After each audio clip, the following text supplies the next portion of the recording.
saya berani berdebat dengan siapapun 3 hari 3 malam untuk mempertahankan tesis ini.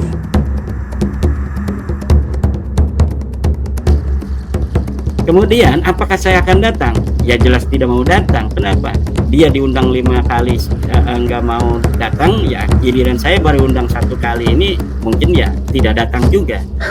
Nah, perhatikan ini ya, video Imaduddin ini ya. Imaduddin diwawancarai di podcastnya Rhoma Irama. Perhatikan ini.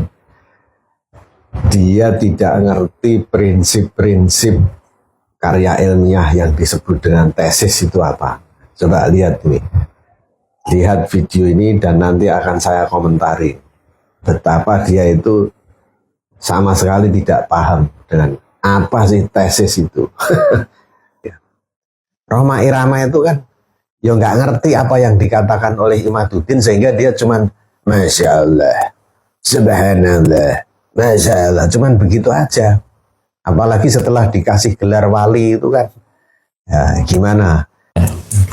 Sedangkan tesis yang dimaksud oleh banyak orang tentang tulisan saya itu adalah sebuah kesimpulan filsafat. Dalam filsafat sintesa kan ada tesis, antitesis, dan sintetis gitu. Nah, itulah yang dimaksud. Jadi sebuah kesimpulan ilmiah itu disebut dengan tesis. Pembandingnya atau yang menggugurkan itu disebut antitesis. Ya, kemudian bisa nanti terjadi sebuah sintesis. Nah itu jadi tesis yang dimaksud di dalam tulisan saya, karena yang nyebut tesis bukan saya yang pertama kali Bang Haji. Itu masyarakat menyebut, masyarakat itu berpendidikan menyebut kesimpulan itu sebuah tesis gitu. Tetapi nyebut itu tesis bukan antum ya? Bukan yang ngawur lagi ini ya. Dia bilang katanya tesisnya itu sebagai kesimpulan filsafat. Lah apa studimu itu studi ilmu filsafat. Wong penelitianmu itu adalah penelitian tentang nasab. Kok dikatakan itu sebagai kesimpulan filsafat? Yo ngawur toh, Mat. Tapi saya ngerti. Letak kengawuranmu itu karena kamu itu tersesat pikir, ya. Nalarmu itu tersesat kenapa? Karena kamu mengira secara salah itu mengira bahwa tesis sebagai karya ilmiah itu adalah dalam perspektif filsafatnya Hegel. Nah, tapi itu salah kamar. Ngawur itu. Jadi memang ada itu filsafat dialektika, bukan filsafat sintesa seperti yang dikatakan si Imad, itu bukan.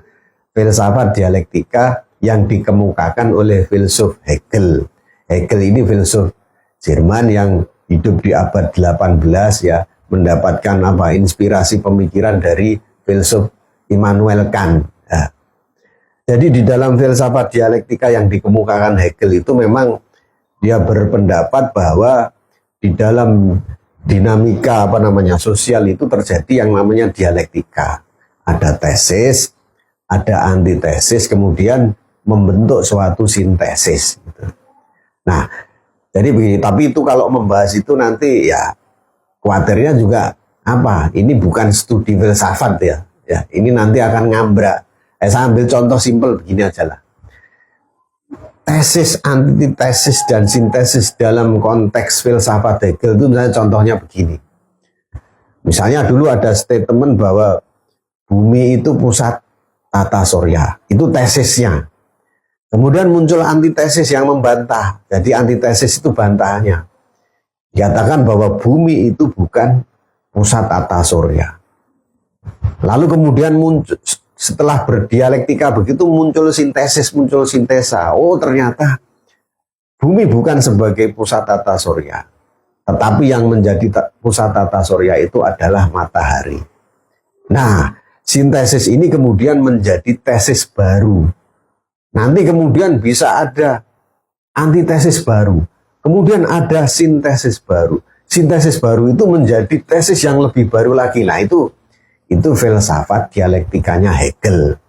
Tapi kalau Imaduddin mempersepsikan atau membayangkan bahwa tesis sebagai karya ilmiah itu adalah tesis yang dimaksudkan di dalam filsafat Hegel itu, ya, itu namanya keblasok, tersesat. Ya nggak sama. Tuh. Tapi kalau dia mau meletakkan pendapatnya di dalam konteks filsafat Hegel ini tadi, dia kan berpendapat bahwa Ba'alawi itu bukan keturunan Nabi Muhammad. Nah, maka justru pendapatnya itu adalah antitesis dari tesis yang lebih dulu ada. Tesis yang lebih dulu ada itu apa? Ya ijma para ulama nasab internasional dari abad ke abad yang sudah menyatakan bahwa Ba'alawi itu adalah keturunan Nabi Muhammad. Itu tesisnya.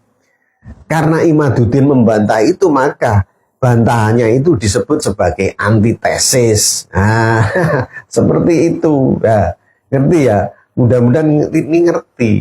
Ya. Jadi, supaya apa?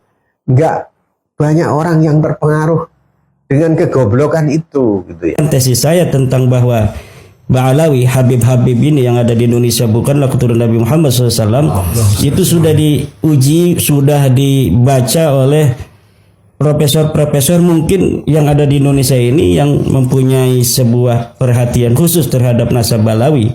Ini jauh lebih banyak, bisa ratusan Bang Haji. Masya Allah. Dia bilang katanya ada ratusan profesor yang sudah menguji tesisnya itu di rumah. Ini kan logika yang acak-adut, ya, nggak logis omongannya dia. Anak SMA aja itu ngerti kalau yang namanya menguji itu bukan dibawa pulang ke rumah dibaca. Namanya menguji bukan di rumah membaca, itu namanya ya membaca, menelaah. Yang namanya menguji, ya, menguji suatu karya ilmiah itu ya face to face toh, adep-adepan. Pengujinya bertanya, yang diuji menjawab. Nanti pengujinya bisa menilai jawabannya benar apa enggak. Kalau jawabannya keliru melulu, ya nggak bisa mempertahankan tesisnya itu, nggak bisa mempertahankan karya yang diklaim sebagai karya ilmiah itu. Ya sudah, berarti tesisnya gagal, artinya tidak lulus. Karena tidak lulus tidak bisa menjadi tesis. Nah, jadi namanya menguji itu ya face to face, ada wawancara, ada apa? Tanya jawab.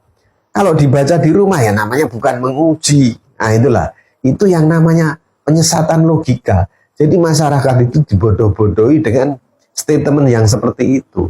Nah, dengan dengan melihat ini aja, bahwa Imaduddin itu cara bernalarnya itu tersesat, terus kemudian tidak memahami basic dari prinsip-prinsip akademik, prinsip-prinsip ilmiah.